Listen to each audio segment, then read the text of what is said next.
आरती बेटा, अभी आई है ना ऑफिस से? आके बैठ जा, बाद में मिलकर खाना बना लेंगे। अच्छा मम्मी।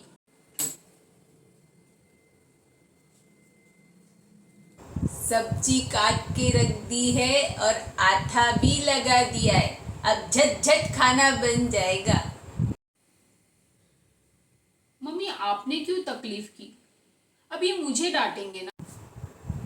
उसे बताएगा कौन? मैंने इसीलिए सिर्फ तैयारी ही की ताकि स्वाद उसे तेरे हाथ का ही आए, समझी? देखिए, आप उनसे कभी बता मत देना। वैसे भी मैंने नहीं कहा था आपसे ये सब करके रखने, आपने खुद अपने मन से किया है। ये आजकल की छोरियां इतना भी भरोसा नहीं रखती अपनी सास पर। राजू सुन, मैं बहुत थक गई हूँ।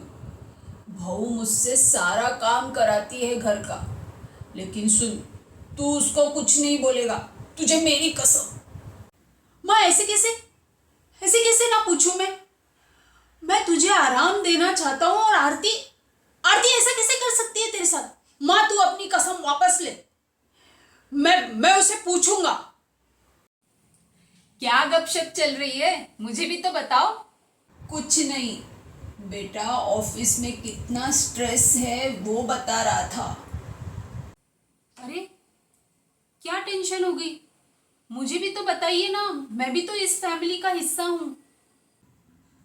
आरती, तुम मेरी माँ से काम करवाती हो? ये क्या बोल रहे हो तुम? मम्मी जी, मैंने आपसे क्या काम करवाया? मतलब कब करवाया? मुझे कुछ समझ नहीं आ रहा। आरती बेटा, वो तूने मुझसे कहा था ना, आटा लगा दो, सब्जी काट दो, सारी तैयारियां करके रख दो, तड़का मैं ही लगाऊंगी ताकि राजू को कुछ पता ना चले। मम्मी ये सब तो आपने बोला था। आपने खुद मेरे आने से पहले ये सब कुछ करके रखा था। और अब आप ये सब ऐसा क्यों कर रही हैं? तुम ऐसे कैसे बात कर सकती हो उनसे? तुम जब मेरे सामने उनके साथ ऐसा करती हो, तो जब मैं ऑफिस में होता हूं तब क्या क्या करती होगी? मुझे तुमसे ये उम्मीद नहीं थी आरती। अरे आप मेरी बात का विश्वास क्यों नहीं करते? मैं क्यों करूंगी ऐसा?